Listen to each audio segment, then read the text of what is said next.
자, 이제 우리가 갈라디아서 강의를 이제 시작합니다. 오늘은 자유가 시작되다라는 제목으로 함께 말씀 나누겠습니다. 사진을 한번 보시겠습니다. 사진을 보시면 여러분 갈라디아의 그림이 있습니다.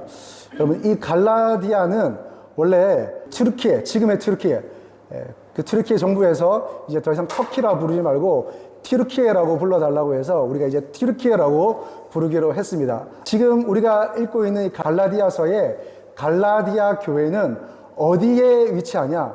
오늘날의 터키의 중부 터키에 위치하고 있어요. 여기가 바로 갈라디아입니다. 자, 그리고 이 갈라디아는 원래 우유처럼 희다라는 뜻의 유럽 민족인 골 족속이 건너와서 여기에 살면서 정착하여 있다가 이제 이들이 헬라인들에게 어떤 얘기를 들었냐면 골 사람의 마을이라는 뜻으로 갈라타이라는 이름으로 불리기 시작했어요. 그러다가 이제 이 공식적인 이름이 갈라디아족 이렇게 된 거죠. BC 25년에 로마의 식민지가 되었다가 이제 갈라디아 주로 변경하게 되었습니다. 갈라디아는 바울이 전도 여행을 했던 곳이에요. 바울이 크게 3번의 전도 여행을 했거든요.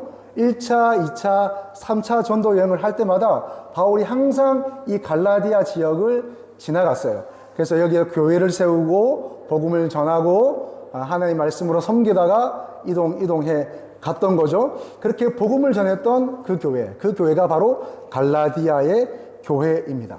자, 이제 바울이 갈라디아 교회에 복음을 전하고 가니까 그 다음에 예수님을 믿긴 하지만 유대주의를 따르는 그런 사람들이 이 갈라디아 교회에 오게 된 거예요. 예수님을 믿지만 유대주의를 지키는 이런 사람들이 갈라디아 교회, 물론 갈라디아 교회뿐만 아니라 여러 교회의 이 유대주의자들이 와서 바울이 전한 복음과 다른 복음을 전하기 시작하는 거예요. 바울이 전한 순수한 복음이 아니라 거기에 무언가를 더하기를 시작하는 거예요. 그 더하기 시작한 게 뭐냐? 3가지예요. 첫 번째는 야, 예수님 믿는 걸로 천국 가는 거야. 예수님 믿는 걸로 우리가 하나님의 자녀가 되는 거야. 맞아. 그런데 그것만으로는 안 돼. 그럼 어떻게 해야 돼요? 그러면 첫 번째, 할례를 해야 돼. 이거 안 하면 하나님의 자녀가 될 수가 없다고 얘기를 하는 거예요. 두 번째, 절기를 지켜야 된대, 절기. 야, 율법을 봐. 구약을 봐. 모세 오경을 봐. 이 절기는 하나님이 주신 거야. 그러니까 이 절기를 지켜야 돼. 유월절, 무교절, 이런 절기를 지켜야 되는 거야. 나팔절을 지켜야 되는 거야. 그래야지 하나님의 자녀가 될 수 있어. 라고 얘기를 하는 거죠. 3번째는 뭘 지켜야 되냐? 음식을 함부로 먹어서는 안 돼요. 음식을. 그 음식은 뭐냐면 여러 가지 유대인들이 지키는 이 코셔라는 음식이 있어요. 정한 음식이 있고 부정한 음식이 있어요. 소는 정한 음식이고 돼지는 부정한 음식이다. 그렇게 유대인들이 생각하고 있어요. 이 정한 음식, 부정한 음식 외에 이들이 특별히 이렇게 얘기하는 거예요. 제사상에 올렸던 음식은 절대 먹으면 안 돼. 라고 얘기를 하는 거예요. 여러분 어떻게 생각하세요? 제사상에 올린 음식 먹어도 될까요? 먹으면 안 될까요? 이 유대주의자들이 이 제사상에 올린 음식을 먹으면 안 된다라고 얘기를 하는 거예요. 근데 바울이 이제 이 이야기를 듣고 바울이 화가 났어요. 그리고 이제 갈라디아 사람들 향해서 편지를 쓰는 거예요. 이 어리석은 사람들아, 누가 너희를 꿰어서 이렇게 어리석게 만들었냐?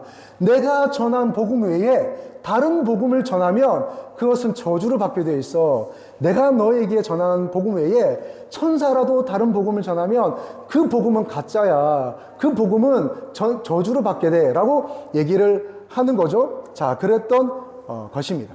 자, 그런데 거기에 이 유대주의자들이 하나 더 보탰어요. 뭐냐면 바울을 폄훼하기 시작하는 거예요. 야, 바울이 누구야? 바울이 예수님의 제자야? 바울이 예수님을 봤어? 바울이 누구야? 바울이 그 사도 제자들에게 예수님의 이야기를 전해 듣고 그리고 예수님을 안 사람 아니야. 그러니까 순수한 사도는 아니야. 순수한 제자는 아니야. 라고 얘기를 하는 거예요. 그러니까 이 바울이 자기의 사도권을 변호하면서 그리고 그 유대주의자들이 전한 복음은 진짜 복음이 아니야. 순수한 복음이 아니야. 라고 얘기를 해주는 거죠. 자, 그러면서 바울이 복음을 전하기 시작합니다. 자, 그러면 바울이 전한 복음은 어떤 복음일까요? 자, 이 복음은 결론적으로 말을 하자면 자유의 복음이에요. 여러분 그거 아세요? 우리가 복음을 듣고 하나님의 자녀가 되고 천국 백성이 되면 또 다른 어떤 종교에 매이는 게 아니에요. 그냥 불교를 믿다가 다시 기독교를 믿는 정도가 아니에요. 그냥 이슬람을 섬기다가 그냥 기독교인이 되는 이런 정도가 아니에요. 여러분 복음은 뭐냐면 우리에게 자유를 주는 거예요. 그래서 마틴 루터라는 종교개혁가는 이런 얘기했어요. 갈라디아서는 자유의 대헌장이다, 이런 얘기를 했어요. 그러니까 갈라디아서의 주제는 뭐냐? 자유예요. 자유. 어떤 자유?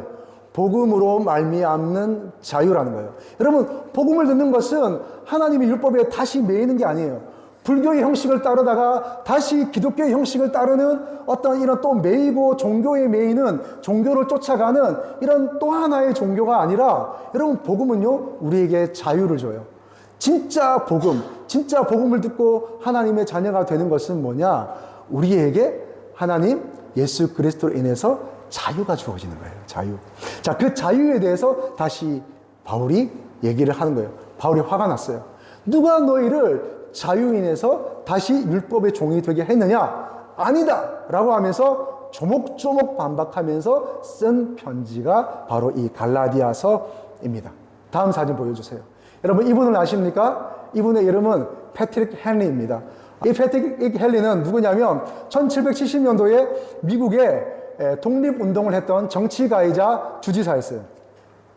처음에는 이 미국이 영국으로부터 온전히 독립하지 못했어요. 그래서 영국 왕실로부터 많은 타답을 받고 있었던 미국의 실정이었어요.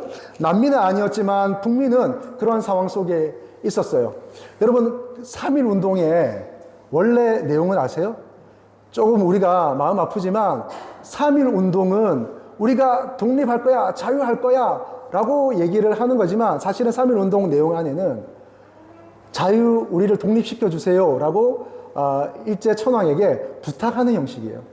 여러분 그 시대는 그랬어요. 우리가 지금은 이해 안 되지만 비굴하게 부탁을 했다고? 라고 생각하지만, 이때만 해도 미국에 있는 사람들이 영국을 향해서, 영국 왕실을 향해서 몇 차례 부탁의 편지를 보냈어요. 영국 왕실에서 우리를 좀 자유롭게 놔주세요, 부탁합니다, 정중하게 요청합니다 라고 했는데, 영국 왕실이 자유롭게 해주었을까요? 안 해주었을까요? 안 해줬던 거죠. 그래서 이 미국인들이 화가 났습니다. 그리고 이들이 일어나서 이제 전쟁을 선언한 거죠. 그러면서 패트릭 헨리가 그 많은 미국인들을 모아놓고 의회에서 이렇게 얘기를 하는 거예요. 쇠사슬을 차고 노예가 되어가고 있는데도 목숨이 그리도 소중하고 평화가 그리도 달콤하단 말입니까? 전능하신 하나님이시여 길을 인도해 주십시오. 여러분들이 어떤 길을 선택할지는 모르지만 나는 이렇게 외칩니다. 내게 자유가 아니면 죽음을 달라. 여러분 그 유명한 자유가 아니면 죽음을 달라라는 말이 이 패트릭 헨리가 했던 말입니다. 그 옆에 있는 새는 흰머리 독수리라는 미국의 자유의 상징입니다. 근데 이 미국의 자유의 상징인 이 흰머리 독수리를 인디안 사람이 한번 얘기하는 걸 들었는데요. 모든 흰머리 독수리가 다 그런 건 아니지만 몇몇 흰머리 독수리들은 이 흰머리 독수리를 남획을 해서 우리 속에 가둬 놓잖아요. 새장 속에 가둬 놓으면 많은 새들이, 많은 흰머리 독수리 이 복장이 터져서 죽는다고 해요. 하늘을 나는 자유의 상징인 이 흰머리 독수리가 새장 속에 가둬 놓으면 그 자유를 뺏긴 그 우라를 견디지 못하고 스스로 죽어버리는 거죠. 그럼 사람에게도 동물에게도 자유는 이렇게 중요한 거예요. 누구나 할 것 없이 하나님께서 만드신 모든 자연 만물은 자유를 추구하며 자유를 가지고 자유의 DNA를 가지고 살아가게 되는 거죠. 사랑하는 여러분, 자유로운 삶을 살고 계십니까? 물론 헌법이 보장하는 이 자유는 우리가 누리고 있어요. 헌법은 뭐라고 보장하고 있습니까? 신체의 자유, 주거 이전의 자유, 직업 선택의 자유, 그 다음에 양심의 자유, 종교의 자유, 언론, 출판, 집회, 결사의 자유. 이런 자유들은 우리에게 다 주어져 있어요. 그래서 우리가 자유롭게 사는 것 같아요. 근데 진짜 제가 질문 드립니다. 여러분, 자유로운 삶을 살고 계세요? 진짜 여러분의 내면은, 정말로 여러분의 영은 자유하고 계십니까?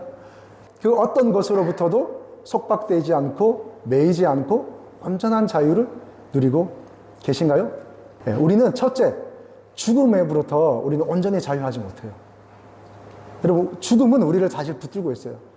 죽음이 우리를 잡고 있는 거죠. 한번 태어나서 모든 사람이 다 죽게 되어 있습니다. 세상은 이런 얘기를 하죠. 올 때는 순서로오지만 갈 때는 순서 없이 간다. 근데 진짜 순서적으로 오는 건가요? 아니요. 와서 보니까 그것이 순서인 것처럼 보이고 부모님 먼저 온 것처럼 보이고 그 다음에 형님, 누나, 오빠가 먼저 온 것처럼 보이는 거지만 사실은 그것이 순서가 아닌 거예요. 갈 때도 순서가 없이 가는 거죠. 그래서 성경은 말하기를 이렇게 얘기해요. 한 번 죽는 것은 사람에게 정한 것이다. 그리고 그 이후에는 무엇이 있다? 심판이 있다. 그렇게 말씀하고 있어요. 그 어떤 사람도, 그 어떤 믿는 사람이라 할지라도 죽음에서 온전히 자유하지는 못해요. 자, 그러면 죽음은 제쳐놓고 사망은 제쳐놓고 우리의 내면은 어떤가요? 내면. 우리의 속사람은 어떤가요? 진짜 우리는 자유해요? 우리는 그 무엇에도 매이지 않아요? 여러분, 물질에서 온전히 자유하십니까? 통장의 잔고가 간당간당하면 우리의 마음은 어떻습니까? 여러분, 우리는 누구의 말에서 온전히 자유합니까? 누가 나에게 했던 그 말, 특별히 내가 싫어하고 미워하는 사람이 나에게 한 그 한마디 독설과 같은 그 말, 우리는 자유한가요? 아니면 우리의 가정 형편에 대해서 우리는 온전히 자유한가요? 우리의 과거는 어떻습니까? 우리의 과거, 우리가 경험했던, 우리가 말하는 그 과거라는 것으로부터 우리는 온전히 자유합니까? 우리는 다 과거지향적으로 살아가요. 그런데 하나님은 미래지향적이세요. 하나님을 만나고 복음을 경험한 사람은 미래지향적으로 가게 되는 거죠. 여러분, 우리가 자유하지 못하는 이유가 있어요.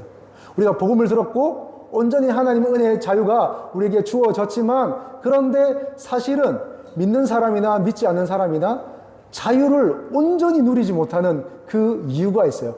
그 이유를 바울이 4절에서 말하고 있습니다. 4절의 말씀 함께 보겠습니다. 4절의 말씀 함께 보겠습니다. 시작.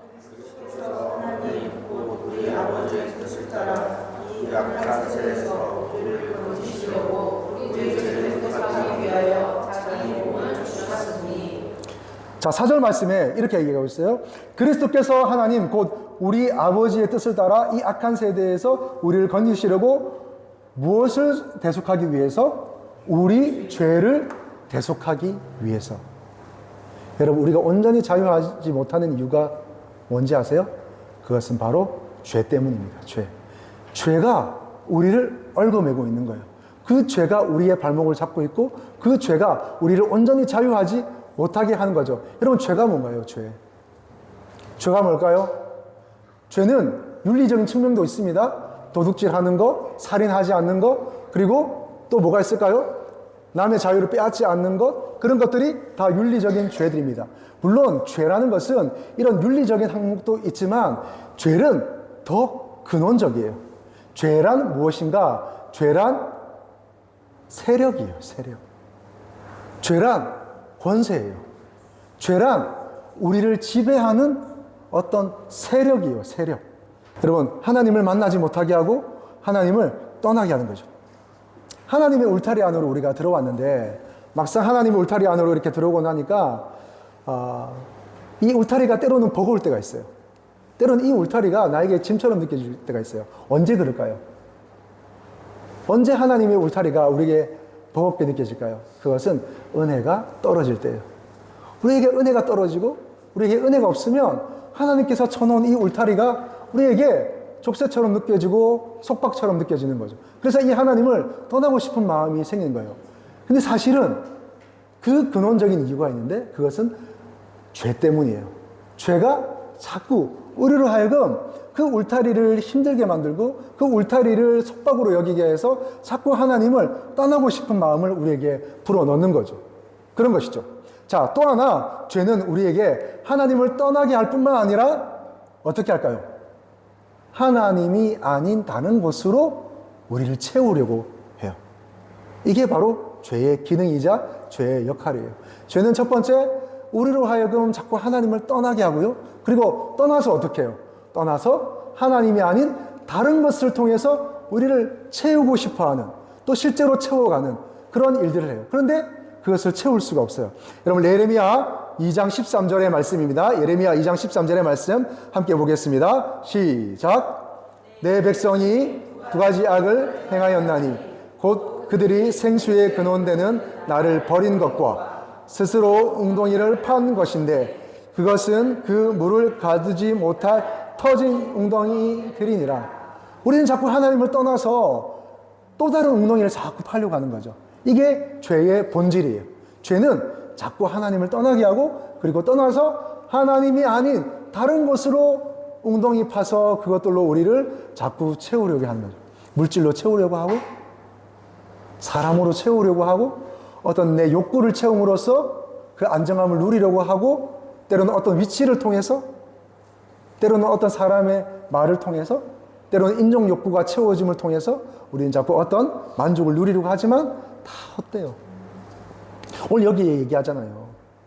그것은 물을 가두지 못할 터진 웅덩이들이니라. 여러분, 우리가 하나님을 떠나서 쌓는 모든 웅덩이들은, 우리가 하나님을 떠나서 파는 모든 웅덩이들은 다 물을 가둘 수 없는, 우리에게 만족을 줄 수 없는, 우리에게 기쁨을 줄 수 없는, 우리에게 생명을 줄 수 없는 그런 터진 웅덩이들이에요. 하나님을 떠나면 이런 것들이 이렇게 되는 거죠. 그것은 왜냐? 죄 때문인 거예요. 죄는 우리로 하여금 자꾸 하나님을 떠나게 하고 하나님이 아는 것을 따라 살아가게 하는 거예요. 자, 그런데 이런 죄 가운데 있는 우리를 하나님이 구원하시려고 어떻게 하셨어요? 4절 말씀 다시 보겠습니다. 4절의 말씀입니다. 자, 그리스도께서 하나님 곧 우리 아버지의 무엇을 따라? 여러분, 우리는 죄 가운데서 하나님을 떠났고 하나님이 아닌 다른 웅덩이를 파서 만족하려고 했어요. 하나님이 아닌 다른 것들로 만족을 채우려고 했어요. 그런데 그런 우리를 보시고 하나님이 무엇을 세우셨어요? 하나님의 뜻을 세우셨어요. 여러분, 우리가 구원받을 수 있는 이유는 뭐예요? 우리가 잘해서? 우리가 뭔가를 잘해서? 우리가 잘나서? 우리가 예수님을 믿기 때문에? 아니요. 믿음 때문에 구원을 얻기도 했지만 믿음 이전에 하나님 아버지의 뜻이 우리 가운데 있었기 때문이에요. 그 뜻을 다른 말로 말하면 하나님의 사랑이에요. 하나님의 사랑, 하나님의 뜻이 우리를 구원하기로 결정한 거예요. 결심하고 우리를 구원해야만겠다 하고 하나님은 우리를 향하여 달려든 거예요. 그게 바로 예수 그리스도의 탄생이에요. 자, 그래서 우리의 죄를 대속하기 위하여, 그 다음에 세 번째 뭐예요? 무엇을 주셨어요? 자기 몸을 주셨느니라. 자기 몸을 주셨어요. 예수님의 몸을 주셨어요. 여러분, 그 예수님의 몸을 주셨다고 하기 전에 이런 말씀이 있습니다. 우리 죄를 대속하기 위하여 자기 몸을 주셨다. 대속하기 위하여. 여러분, 이 대속이란 말은 바꾼다는 얘기예요. 바꿔요. 이런 거예요. 노예가 있어요. 노예 시대에 노예가 있어요. 노예가 있는데 그 노예에게 값을 지불하고 그 노예를 사는 거예요. 그리고 그 값을 지불하고 산 노예를 자기의 자녀, 자기의 아들, 자기의 딸로 삼는 거예요. 여러분, 이게 대속이에요. 하나님이 예수 그리스도의 십자가의 피값으로 값을 치르시고 우리를 사셨어요. 그리고 사셔서 다시 우리를 노예 만드시는 게 아니라, 다시 우리를 종노릇하게 만드는 게 아니라 우리에게 아들이 되게 하시고 우리를 딸이 되게 하셨어요. 여러분, 아들과 딸은 노예일까요? 자유인일까요? 자유인이 되는 겁니다. 여러분, 이게 복음이에요. 이게 갈라디아서를 통해서 바울이 그렇게 외치고 선포하며 따져 물었던 것이 바로 이거예요. 근데 우리는 그럼에도 불구하고 자꾸 하나님을 떠나서 무언가에 매이려고 하고 하나님이 아닌 다른 것으로 만족하게 하려고, 사실 그것은 또다시 종이 되는 거예요. 또다시 노예가 되는 거예요. 그럼 우리가 누구의 말에 매일 필요가 없어요. 우리가 누구의 어떠함에, 아니 나의 어떠함에도 매일 필요가 없어요. 우리는 누구? 하나님의 자녀. 우리는 누구? 하나님의 아들, 하나님의 딸이기 때문이에요. 그렇습니다, 여러분.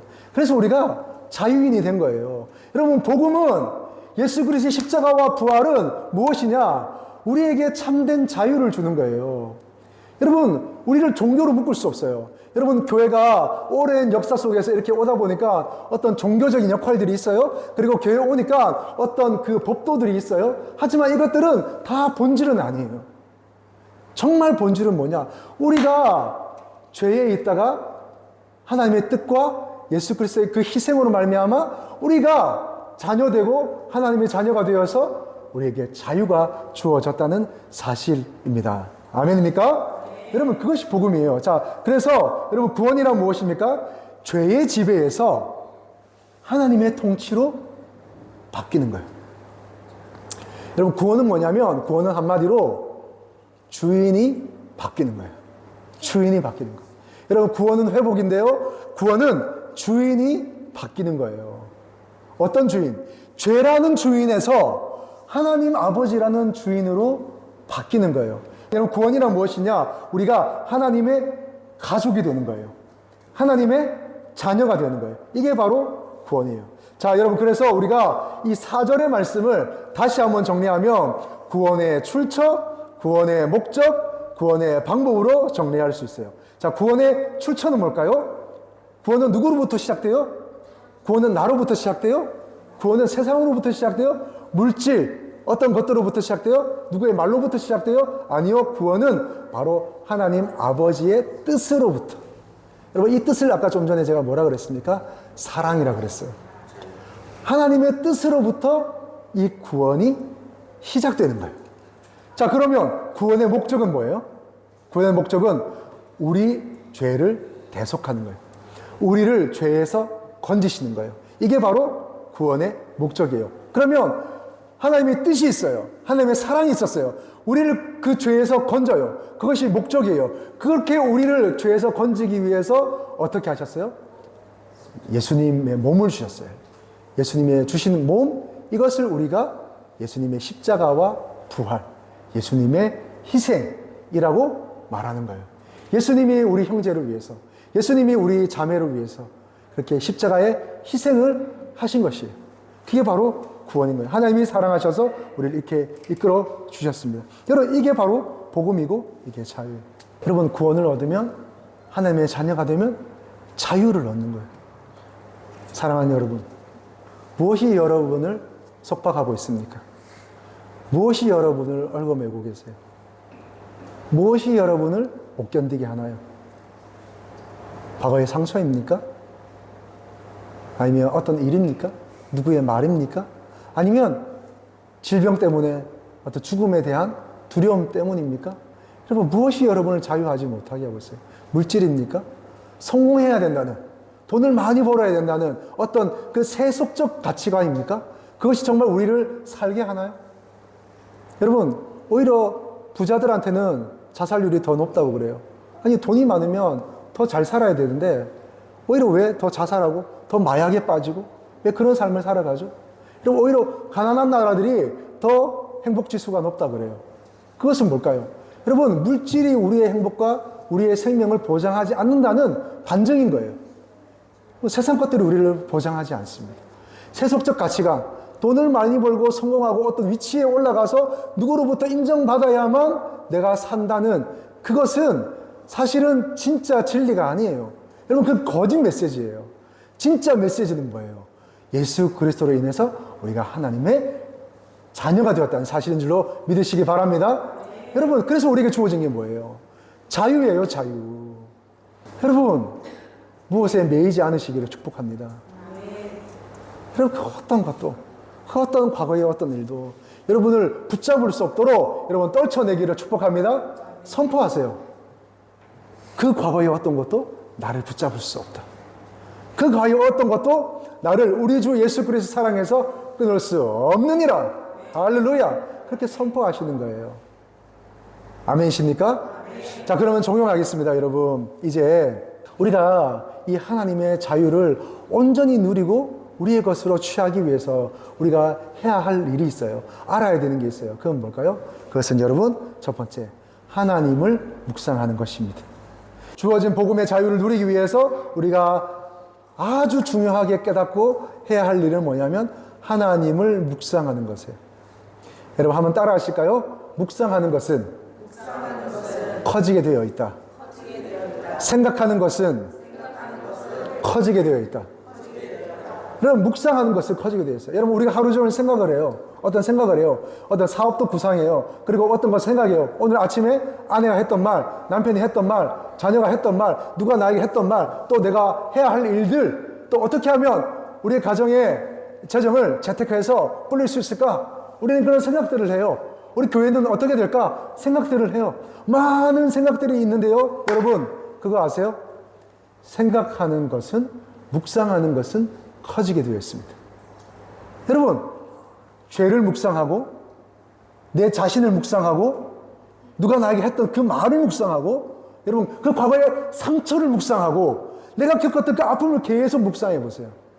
아픔이 커지고 상처가 커지고 그 죄가 커지고 누군가가 나에게 했던 그 말이 계속해서 눈덩이처럼 불어나는 거예요. 눈덩이처럼 불어나서 나를 누르는 거예요. 나를 덮치는 거예요. 그러면 어떻게 해요? 아무것도 할 수 없어요. 아무것도. 나에게 능력이 없고 나는 힘이 없고 그것에 매이는 거예요. 그래서 뭘 묵상해야 돼요? 하나님을 묵상하는 거예요. 하나님의 사랑, 하나님의 말씀, 하나님의 능력, 나의 어떠함이 아니라 하나님 아버지의 어떠함을 묵상하는 거예요. 나의 능력을 묵상하는 게 아니라 하나님의 능력을 묵상하는 거예요.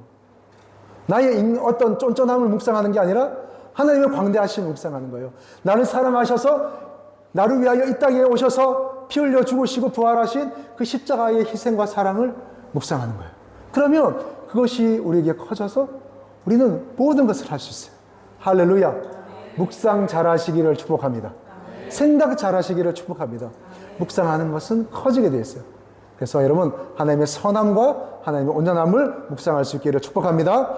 여러분 잠언 4장 23절의 말씀입니다. 잠언 4장 23절의 말씀 시작. 모든 지킬 만한 것 이에서 남이니라. 아멘. 우리가 지킬 것이 많이 있습니다. 여러분 물질도 지켜야 되고 가족도 지켜야 되고 나라와 민족도 지켜야 되고 우리의 생명도 지켜야 합니다. 그런데 성경은 뭐라고 말씀하고 있습니까? 무릇 지킬 만한 것보다 무엇을 지키라? 내 마음을 지키라. 왜요? 생명이 근원이 이에서 남이니라. 우리가 살고 죽는 것이 돈에 있지 않아요. 우리 살고 죽는 것이 어떤 사람의 말에 있지 않아요. 우리의 살고 죽는 것이 노후 자금에 있지 않아요. 필요하지만 사실 그것이 우리를 살고 죽이는 게 아니에요. 여러분, 진짜 우리의 마음에 어떤 것이 우리를 살리기도 하고 죽이기도 하는 거죠. 그래서 여러분, 그래서 우리가 묵상을 잘해야 되는 거예요. 그래서 우리가 마음을 잘 다스려야 하는 것입니다. 근데 어떻게 다스려요? 사람이 사람의 마음을 어떻게 할 수 있나요? 아니요, 할 수 없어요. 내 마음도 내가 어떻게 할 수 없어요. 그래서 뭘 해야 돼요? 하나님의 말씀, 하나님의 능력, 하나님의 어떠함, 나를 향한 하나님의 사랑, 하나님이 나의 아버지 되심을 묵상하는 거예요. 아멘이십니까? 하나님이 나의 아버지 되심을 묵상하는 거예요. 그래서 여러분 그 묵상함으로 승리하시기를 주님의 이름으로 축복합니다. 자, 두 번째는요. 자유의 영이신 성령님께 공간을 내어 드리는 거예요. 자유의 영이신 하나님께 삶의 공간을 내어 드리는 거예요. 고린도후서 3장 7절의 말씀입니다. 함께 읽겠습니다. 시작.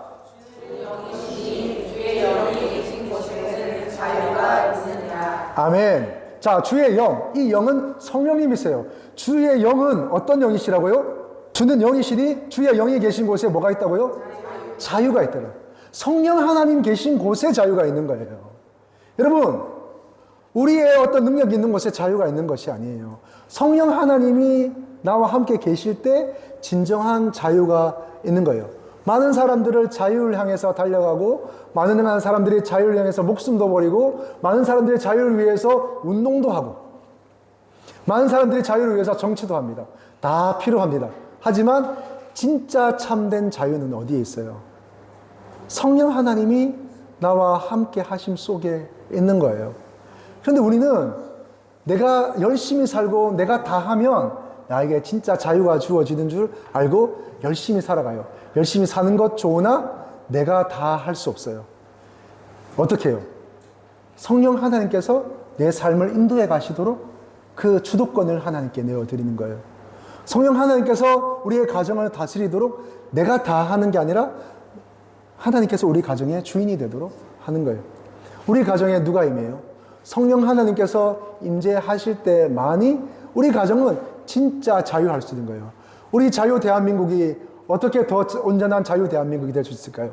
그것은 하나님의 영이 온 세계 우리 민족, 우리 대한민국의 이 민족을 덮을 때만이 자유함을 얻을 수가 있는 거예요. 여러분, 교회 다닌다고 자유가 주어지는 게 아니에요. 진짜 자유의 영이신 성령 하나님을 만나고 성령 하나님과 교제할 때 그 영이 우리에게 주어지는 거죠. 그때 할 때 참 자유가 우리에게 부어지는 줄로 믿습니다. 여러분, 1976년도에 신안 앞바다에 자꾸 뭐가 올라와요. 뭐가 올라오냐면 어부들이 그물질을 하면 뭐 그릇 같은 게 자꾸 올라와요. 그릇 같은 게. 여러분 이런 얘기 많이 들으셨죠? 그릇이 자꾸 올라와요. 그래서 뭐 처음에는 그냥 그릇이 올라와나 보다, 누가 빠뜨렸나 보다 하고 그 그릇을 뭘로 썼냐면 개 밥그릇으로 쓴 거예요. 근데 자꾸 또 바다에서 뭐가 올라와요. 파란색도 올라오고 하얀색도 올라오고 아기자기한 조각품도 올라오고 올라온 거예요. 이상하다? 이게 보통 물건이 아닌 것 같다 하고 군청에다가 이 감정을 의뢰한 거예요. 그러면서 본인이 개 밥그릇으로 쓰던 그 그릇도 아마 심상치 않은 것 같다고 깨끗이 씻어서 감정을 의뢰했어요. 근데 그 전에 자기가 그 바닷가에서 올린 그 어떤 물건을 내다 팔았어요. 고물상에. 얼마에 팔았냐? 1,500원에 팔았어요. 근데 그 물건을 다시 가져와서 감정을 의뢰했어요. 감정을 의뢰했더니 그 물건은 20억짜리 물건인 거예요. 어떤 일이 있었냐면 예전에 조선시대에 중국에서 일본에 그릇을 수출하다가 우리 그 신안 앞바다에서 침몰이 된 거예요. 그래서 그 징계한 그 그릇들이 그대로 깔아앉았었는데 시간이 한참 흐른 후에 이제 어부들에 의해서 그물에 의해서 그것들이 올라오기 시작하는 거죠. 그 그릇은 1,500원짜리도 아니었고 그 그릇은 어떤 누렁이에 밥그릇을 줄 만한 그런 그릇이 아니었고 그 그릇은 보통 사람들이 평생 만지기도 어려운 20억이 넘는 그런 그릇이었다는 거죠. 박물관에 가서 잘 전시되어야 하는 정말 존귀한 그릇이었던 거죠.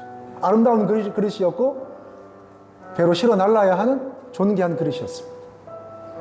사랑하는 여러분, 하나님이 우리에게 주신 이 복음과 자유는 우리에게 이런 것이에요.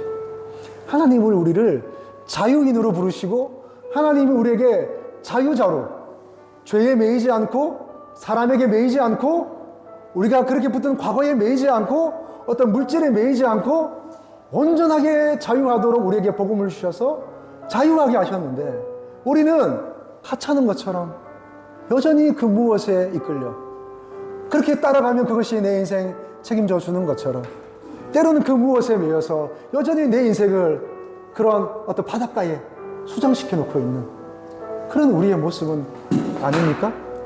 사랑하는 여러분, 저와 여러분에게 자유가 주어졌음을 이 시간 다시 한번 선포합니다. 할렐루야. 저와 여러분 하나님의 자녀예요. 하나님의 사람이에요. 하나님이 우리에게 자유를 주셨어요. 아멘이십니까? 이제는 다시는 어떤 것에 매이지 마세요. 그 무엇에도 매이지 마세요. 과거든 무엇이든 절대 매이지 마세요. 매이지 말고 자유할 수 있기를 축복합니다. 여러분 묵상하세요. 하나님의 사랑을 묵상하세요. 하나님의 은혜를 묵상하고 하나님의 그 예수님의 십자가와 부활 그 희생을 묵상하세요. 여러분 우리가 그만큼 가치 있는 사람들이에요. 감히 무엇이 우리를 묻고 우리를 얽어맨단 말입니까? 할 수 없어요. 여러분 자유할 수 있기를 축복합니다. 성령님과 동행하세요. 그렇게 할 때 그 자유의 영이신 성령께서 우리와 함께 하시고 우리의 삶을 인도해 나갈 때 우리는 온전히 자유할 수 있는 줄로 믿으시기 바랍니다. 함께 하시고 동행하세요. 그 자유가 저와 여러분에게 주어졌습니다.